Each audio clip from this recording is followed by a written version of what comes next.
Gentlemen, let me ask you something quickly. Has the word forbidden ever grabbed your attention?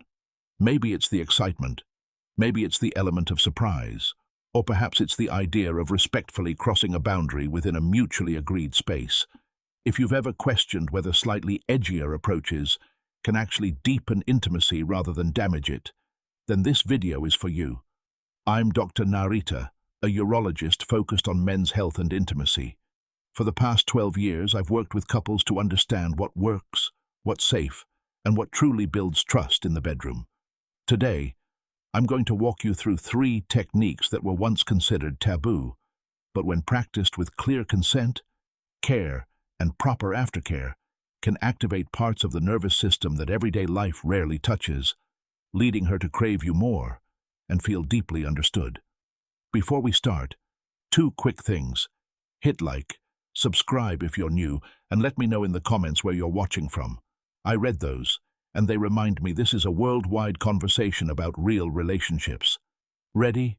Let's approach this carefully, intelligently, and with kindness. Here's a myth I hear all the time. Anything intense or edgy is automatically disrespectful or dangerous. That's only partially true. It can be, if it's done without consent, safety, or honesty.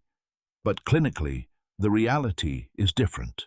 When there is clear, enthusiastic consent, agreed boundaries, a defined stop signal, and proper aftercare, certain forbidden techniques can actually activate deep reward and safety systems in the brain. They work because they engage more of her nervous system, pressure receptors in the skin and fascia, pelvic nerve pathways, and trigeminal inputs from the scalp. Together, these signals create a powerful full-body experience. Simply put, it's not about rules versus pleasure, it's about skill, and that skill requires communication, calibration, and compassion.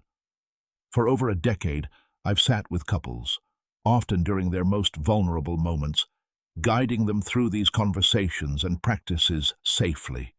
What I've seen repeatedly is this. The couples who do this best are the ones who prepare a container beforehand, clear agreements, signals, and aftercare, move forward slowly with explicit consent, and then reflect afterward, so the experience becomes one of connection, not confusion. So today, I'll guide you through how to build that container, the 3 techniques themselves: name play, rhythmic spanking, and scalp hair-based stimulation, the biology behind why they feel so powerful, how to practice them safely and effectively, and what to do if something doesn't go as planned. The 3rd technique, the one many men assume is too much, is actually one of the most deeply intimate ways to connect when done properly. We'll save that for last. Before any technique, you must build the container. Do this while clothed, calm, and fully present. This part is non-negotiable. Here's your container checklist. Sit together and map out 3 things: what feels appealing, what is completely off-limits, and what you're open to exploring. Choose a clear stop signal, like red or pause, and a slow-down cue such as yellow or softer. Agree on a subtle in-the-moment check, like a hand squeeze meaning more, or a double tap meaning ease up. Decide on an aftercare ritual, water nearby, a slow embrace, 60 to 120 seconds of calming touch, and one honest reassurance sentence such as, "You were incredible," and "Did you feel okay?" Why does this matter biologically? Because your nervous system responds to patterns. When her brain expects safety, a predictable stop signal, and a known landing, it can release oxytocin and quiet fear circuits, allowing deeper pleasure pathways to open. Emotionally, this builds trust first. Without it, forbidden turns into coercion. With it, it becomes a shared experience of exploration.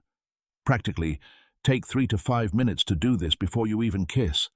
That small investment amplifies everything that follows.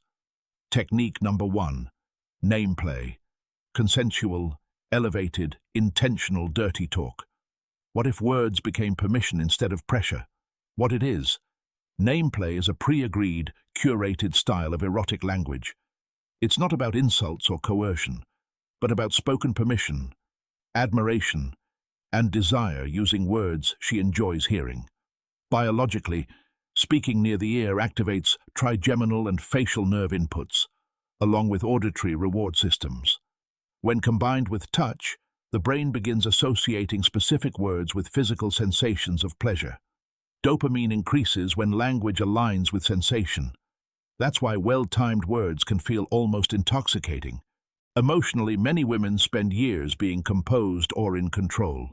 Within a safe framework, a carefully chosen phrase can grant permission to feel, to want, and to receive. That can be incredibly freeing. How to do it? Only begin after you've discussed boundaries. Ask not just "can I," but "are there phrases you enjoy hearing? Any words that are a hard no?" Write them down. Anchor your words to what you see or feel.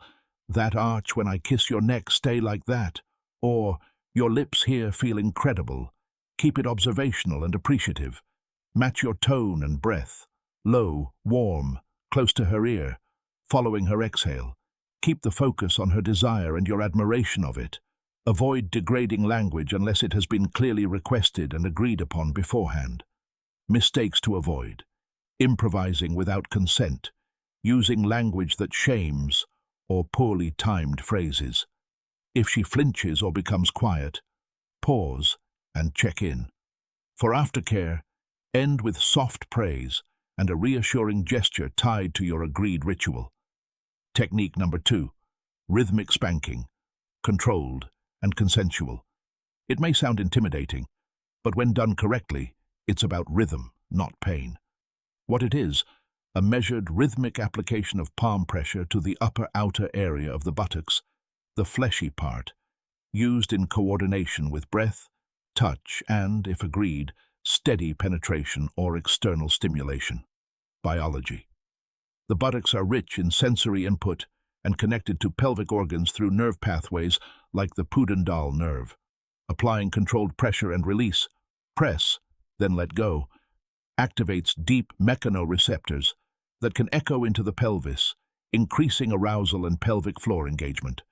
The brain responds strongly to rhythm. Pleasure centers synchronize with repeated patterns. Emotionally, when desired and consented to, it can feel primal and deeply connecting, a shared exchange of sensation and control. How to do it? Start with safety. Warm up first, using open-palmed kneading and slow touch. Aim for the upper outer quadrant. Avoid the tailbone, spine, hip bones, and kidneys. Keep your hand open, fingers together. Think press and rebound, not slap and snap. Begin lightly, 1 to 2 motions per breath. Watch for positive signs like arching or deep exhaling. If she stiffens or her breathing shortens, reduce intensity. Pair it with consistent stimulation, either external touch or steady movement. The brain responds best to patterns, so rhythm becomes part of the experience. Always finish gently. Soothe the area with your palm, kiss the spot, offer water, and hold her close. Mistakes to avoid: hitting bone, increasing intensity without consent, or skipping aftercare. If there's bruising or sharp pain, stop immediately. Aftercare should include gentle pressure, soothing words, and possibly a cool compress. The ending matters. This is where the experience becomes a positive memory. Technique number 3, scalp hair-based stimulation, intentional and gentle. It may sound intense, but for many it's deeply intimate. What it is: a slow, deliberate pull at the hair near the scalp, not a yank, used in rhythm with breath, touch, or movement. When done properly, the sensation travels along trigeminal and cervical pathways, creating a wave-like connection to the pelvic floor. Biology. The scalp is densely innervated. A gentle pull at the roots stimulates sensory signals that can influence spinal and vagal pathways, creating a full-body response. When timed with exhalation or movement, it can amplify the sensation into a synchronized experience between head and pelvis. Emotionally, when done with care, it can feel grounding, evocative, and deeply connecting. It's not about control without care. It's about balance between intensity and trust. How to do it? Read carefully. Safety is essential. Avoid this entirely if there are neck issues, migraines, recent scalp treatments, or hair extensions. Get clear consent and establish a stop signal. If there's hesitation, do not proceed. Use a small section of hair near the base, holding it gently with curved fingers. Never grab the ends. Choose one direction, back or upward. Pull slowly, hold for 1 to 2 breaths, then release. Time it with movement or a kiss. Keep the pressure controlled. This is guiding, not jerking. If she tenses or her neck shifts uncomfortably, stop immediately. Finish by soothing the scalp with slow circular massage and gentle touch. Mistakes to avoid: pulling too much hair, sudden jerking, or ignoring neck movement. If she experiences pain, numbness, or dizziness afterward, stop and seek medical advice. Aftercare should include scalp massage, water, close holding, and a brief check-in. How did that feel? Anything you'd like me to adjust?